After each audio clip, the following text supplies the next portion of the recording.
Ready to ditch the drag-and-drop website builders and finally understand how to truly build a website with Adobe Dreamweaver? First, launch Dreamweaver and let's get started. Click New Document and choose HTML from the document type options. This creates the foundational structure of your website, the base where we'll build everything on. Select the appropriate format, ensuring it corresponds to your preferred layout strategy. Before you jump into the code, focus on your design concept. Let's sketch out the website. Consider the layout of each section. Plan elements like your header, navigation bar, content area, footer, and where you'll put images or videos. Always keep in mind the user experience of your website. Remember, the aim is ease of navigation alongside a clean and eye-catching look. Next, we'll start adding elements to the HTML page. Use the Insert panel. You can net everything from text and images to interactive navigation menus. These are your website's key components. Now, consider the use of elements like headers, paragraphs,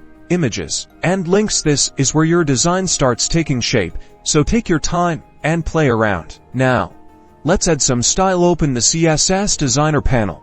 This is where the magic happens. We're adding visual styles to our design. You will have a few options to work with: class, ID, and type. The goal is to refine the website and refine its appearance. This is also where you will define how different components will look and feel across your website. Dreamweaver also allows you to build a responsive website. You can switch to the Live View mode in your Dreamweaver preview and alter it for different devices. This feature assures your website is user-friendly on any device such as smartphones, tablets, and desktops.